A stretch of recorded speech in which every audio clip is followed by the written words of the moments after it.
हालांकि अभी केस की जांच एनआईए ने अपने हाथ में ले ली है। एनआईए की 18 मेंबर्स वाली टीम उदयपुर में मौजूद है। एनआईए के अफसर आज सबसे पहले कन्हैयालाल के कातिल मोहम्मद रियाज और गौस मोहम्मद के घर पहुंचे। घर की तलाशी ली गई, रियाज और गौस के पड़ोसियों से पूछताछ की।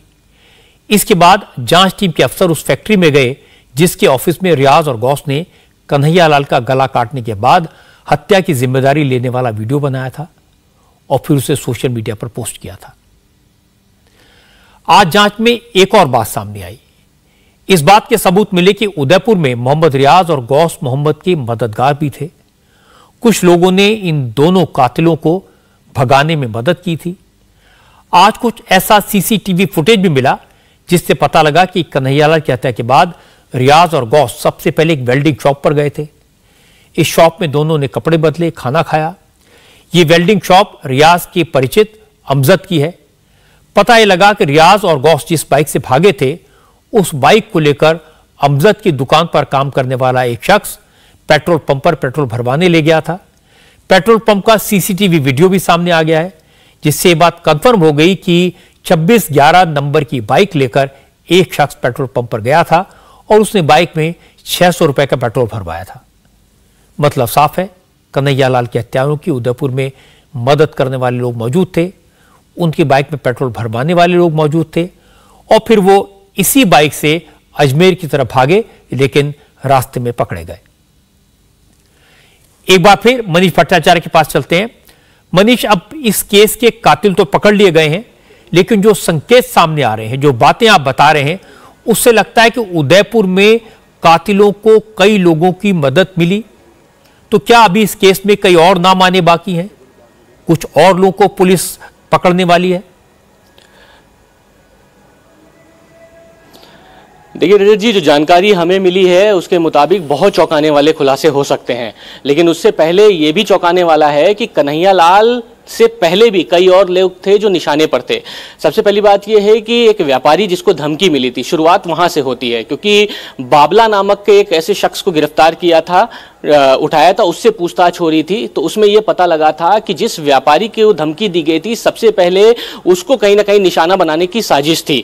और जैसे ही ये बात पुलिस को पता लगी और उस व्यापारी की तरफ से जब पुलिस को सूचना दी गई तो बाबला वहां मौके से फरार हो गया, लेकिन बाबला बाद में पुलिस की हिरासत में आ गया। पुलिस ने जब उससे पूछताछ की तब ये कहीं ना कहीं सामने आया कि लगभग 4 से 5 लोग थे जिनके ऊपर टारगेट किया गया था और कहीं ना कहीं इन लोगों को इनके साथ कोई घटना की जा सकती थी।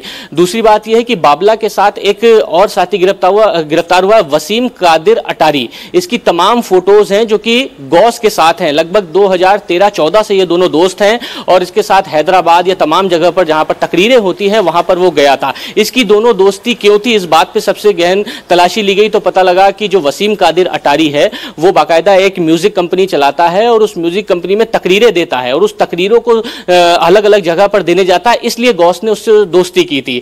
तो ये तमाम कनेक्शन खंगाला जा रहा है, लेकिन बात यही सामने आ रही है कि जो व्यापारी जो बच गया उसके बाद इन दोनों ने यह तय किया था कि इस पूरे मकसद को अंजाम देने के लिए एक सॉफ्ट टारगेट ढूंढना है। लिहाजा सॉफ्ट टारगेट वो होना चाहिए जो नुपुर शर्मा के समर्थन में भड़काऊ पोस्ट कर रहा है। और ठीक कन्हैयालाल को वैसे ही आइडेंटिफाई किया गया और उसको आइडेंटिफाई करने में सबसे बड़ी भूमिका आई कन्हैयालाल के दुकान के ठीक सामने दुकान है नाजिम टेलर, क्योंकि नाजिम टेलर ही उससे दोस्ती थी और उसी के व्हाट्सएप ग्रुप पे तमाम चीजें आती थी। तो उसने जब कन्हैयालाल का कोई गलती से पोस्ट हुआ तो उसने उस पोस्ट को गौस और रियाज के व्हाट्सएप ग्रुपों पे पोस्ट किया।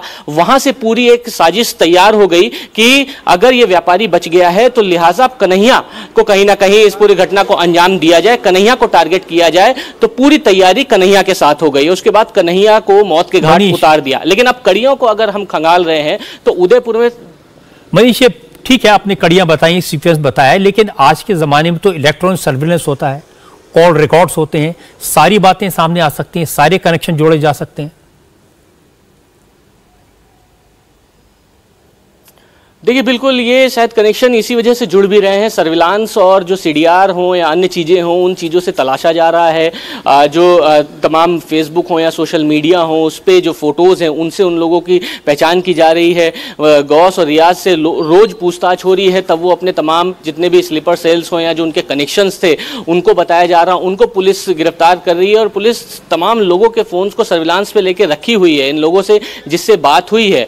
और कुल मिलाकर अंदेशा पुलिस को पहले से था कि कुछ इस तरीके की घटना हो सकती थी, लेकिन इतनी बड़े पैमाने पर घटना हो जाएगी शायद पुलिस को भी अंदाजा नहीं था। और दूसरी चीज मनीष, ऐसे केसेस में जरूर होता है कि कुछ न कुछ अब पैसे का लेन देन होता है, अब किसी को खरीदा जाता है, किसी को मदद की जाती है।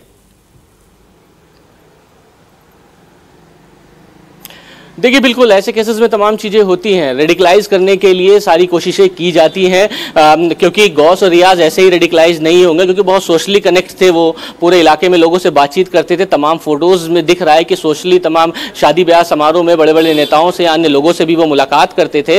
यानी साफ है कि वो किसी न किसी के संपर्क में आए हैं, रेडिकलाइज हुए हैं। इस तरीके की नारेबाजी को हकीकत में अमल देने के लिए उनको किसी ने भड़काया है, एक साजिश रची गई है, एक चेन बनाया गया है, और उस चेन के तहत ही इस पूरी घटना को अंजाम दिया है। और लिहाजा उन्होंने ढूंढे हैं सॉफ्ट टारगेट। सॉफ्ट टारगेट में कुछ लोग पहले विफल हो गए, लेकिन जो लोग दोबारा जो मिले उनके घटना को अंजाम देने में अब कामयाब हुए, तो उसके बाद जब गिरफ्तारी हुई तो तमाम बड़े नामों का अब खुलासा हो रहा है। जी मनीष, आपने बहुत सारी जानकारी दी है। मामला बहुत संवेदनशील है, सेंसिटिव है।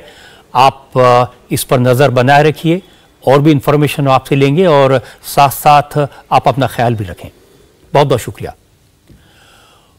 उदयपुर के केस में जो खुलासे हुए, सबूत जिस साजिश की तरफ इशारा कर रहे हैं, अगर वो सही साबित होती है तो ये बहुत ही दुखद होगा। कन्हैया के कातिलों को कानून सजा देगा। साजिश करने वाले, कातिलों की मदद करने वाले भी जल्दी सलाखों के पीछे होंगे। लेकिन अगर इस साजिश के तार अजमेर शरीफ की दरगाह तक पहुंच गए, दरगाह के खादिम गौर चिश्ती का रोल इस साजिश में स्टेब्लिश हो गया, तो यह साबित हो जाएगा कि यह खादिम ने करोड़ों लोगों के भरोसे का कत्ल किया। ख्वाजा गरीब नवाज में हिंदुओं की भी आस्था है, करोड़ों हिंदू वहां माथा टेकने जाते हैं। मुसलमानों की भी आस्था है, चादर चढ़ाने जाते हैं। अगर जांच एजेंसियां सारे सबूतों को जोड़ने में कामयाब हो गई और गौर चिश्ती साजिश करने वाला निकला, तो उसके ऊपर सिर्फ कन्हैया लाल की हत्या की साजिश का इल्जाम नहीं होगा, उसके खिलाफ पवित्र दरगाह पर 800 साल से कायम करोड़ों लोगों के भरोसे के कत्ल का इल्जाम भी होगा। इंडिया टीवी हर वक्त हर जगह डाउनलोड करने के लिए सर्च करें India TV news Google play store या ऐप स्टोर पर।